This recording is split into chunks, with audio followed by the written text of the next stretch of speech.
you could see a print of well over $5 trillion. It could be 10 trillion, it could be 20 trillion. We don't know, but it could be a very big print.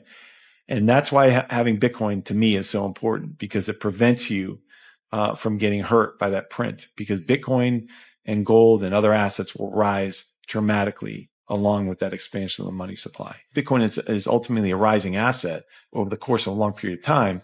If you look at where Bitcoin will be in 10 years, what we expect it to be in 10 years, well over $1 million per coin.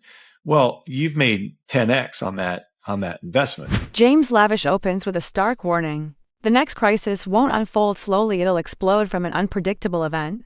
That sends shockwaves through the overnight lending markets. The result?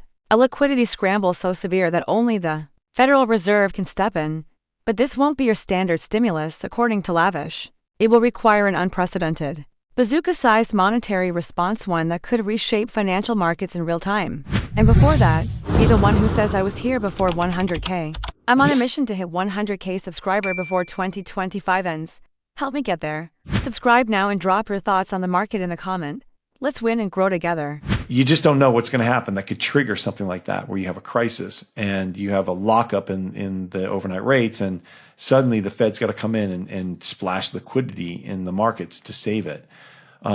That's not the big print, though. The big print is when you have a complete, absolute meltdown from some unforeseen event, you've got to borrow so much money at the U.S. government level that there is absolutely there's no choice but to hit the markets with a money bazooka in order to shore them up and make sure that there's stability in the treasury market, because it's really ultimately all that matters to the U.S. government is stability in the treasury market, so it can keep borrowing, so it can keep operating. And so that's what it comes down to. That's another first principle answer, though, is that that's all that matters. And so if that happens, you could see a print where the Treasury and the Fed step in and expand the money supply and use basically printed money to go into the markets and buy assets in the markets, whether it's treasuries or mortgage backs, relentlessly. You could see a print of well over $5 trillion. It could be 10 trillion, it could be 20 trillion. We don't know, but it could be a very big print. And that's why having Bitcoin to me is so important, because it prevents you from getting hurt by that print, because Bitcoin and gold and other assets will rise dramatically along with that expansion of the money supply. And that's kind of the point. Assuming that there's even 21 million coins. I mean, there's estimates of 3 or 4 million that have already been lost.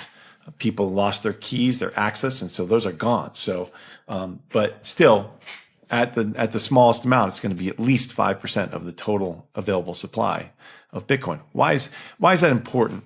Well, like you said, because Bitcoin is ultimately a rising asset over the course of a long period of time. If you look at where Bitcoin will be in 10 years, what we expect it to be in 10 years, well over $1 million per coin. Well, you've made 10x on that investment.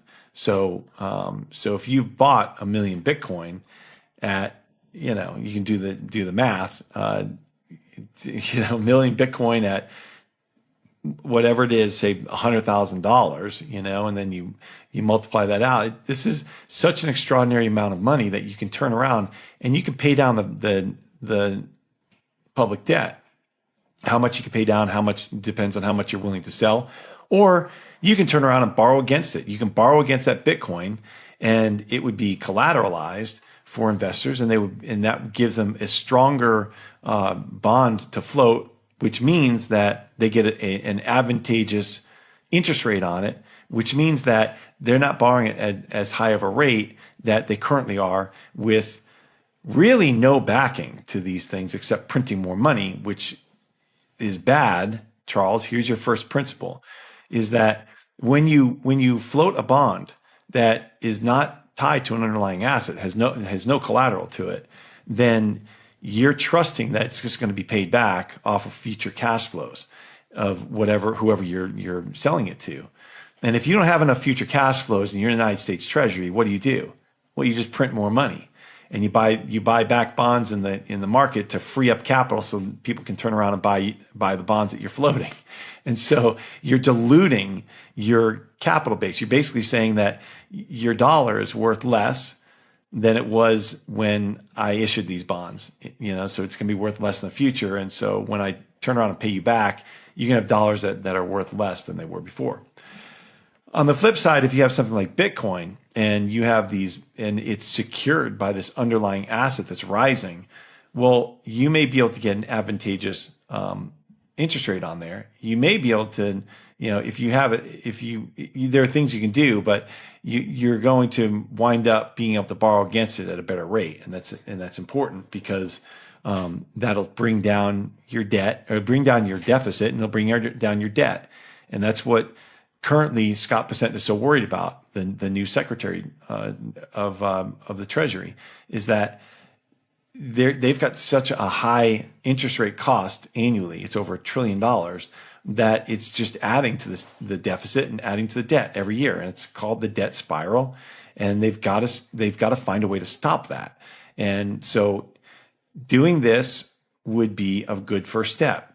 The second step is important, is that there's a proposal that's coming about of issuing Bitcoin bonds. And that would be you buy a bond, and for that you get the mix of getting return of capital and some Bitcoin or a Bitcoin upside on top of it through the way that you would get a yield on that investment. And so that there would enable the Treasury to turn around, buy Bitcoin for its balance sheet, and then hold that Bitcoin and then make profit on it over a long period of time, and ultimately end up with more capital than they borrowed. And so, so that's the idea there. And then the investors could get the upside of the Bitcoin. And so, it's a super interesting idea, and I'm interested to see, and hopefully it'll be introduced to Congress and the Senate at some point here, and they would consider it. So we'll see how that works out. Bitcoin price in 5 years from now, 2030. 2030. I'm going to say that it's already touched $1 million. Whether it stays there, I don't know, but I'm going to say it's $700,000 or higher. Lavish warns that if collateral requirements suddenly spike or liquidity dries up, it could trigger a cascade of forced selling mirroring the long-term capital management collapse. In 1998, while he stops short of calling for an imminent disaster, he notes that both the Brookings Institution and the Federal Reserve are actively tracking these risks. That alone, he suggests, should be a wake-up call for just how real and systemically dangerous this setup might be.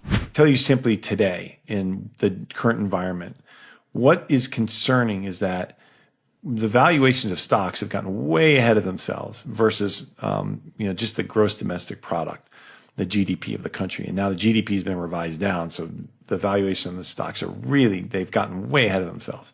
And so that's a concern. The only way that they can stay at these valuations is if they print more money. A more likely scenario is that we have some sort of event, whether it's a credit event or some sort of black swan that we're not expecting, Charles, that causes another steep drawdown in the market, and ultimately a problem in the treasuries, and a lockup in the treasury market that could be driven by a spike in the private kind of overnight rate, the SOFR rate. And so what is important about that is if you have a crisis like we saw back in 2019 with the treasuries kind of locking up, we had a repo rate crisis where the repo rate spiked overnight, and it went up, it went up into the high single digits, even though interest rates were very low at that time. They were under 1%. So the issue there was that there just weren't enough dollars around, and there weren't enough dollars to buy treasuries, and all these companies wanted to lend their treasuries and get U.S. dollars for them, but the rate to do that got to be very, very expensive. And so because people needed dollars. Why did they need dollars? Well, you had corporate tax payments coming up, and then you had the quarterly the QRA, the quarterly refunding announcement from the Treasury, which kind of surprised people at how much money they needed to borrow it and where they were going to borrow it on the end of that curve. And that was the second thing. And then the third thing is that you had international investors that were experiencing tightness because of the dollar, where the dollar was, and all the euro dollar bonds. And so you basically had this issue where there weren't enough dollars. Kind of a crazy event. So what happened? Well, the Treasury stepped in with the Fed and they started printing money during that time. So if you look at that curve, if you look at the Fed balance sheet, you see it started going up before COVID, and that's why. So I don't know if that happens, but we have something out there that is called the basis trade. I've talked about this before. And the basis trade is basically an arbitrage trade that hedge funds are using to capture very small returns between bonds and futures, bond futures, Treasury futures, and they've got about $1 trillion of trades on these that come from leverage that's anywhere from 20x to 100x, and so the Fed's concerned about it. The Brookings Institution wrote a paper about it, and there's some concern about that. Do I think that ultimately blows up the Treasury market? No, not right now, but there could be something that causes that trade to have to be unwound. Just like back in 1998, the Russian ruble being devalued caused long-term capital management to have to unwind their trades. And that caused a meltdown in the markets because they had to unwind $100 billion of trades, which doesn't sound like a lot today, but back then in 98 it was. So Lavish closes by highlighting the growing disconnect between stock valuations and real economic growth.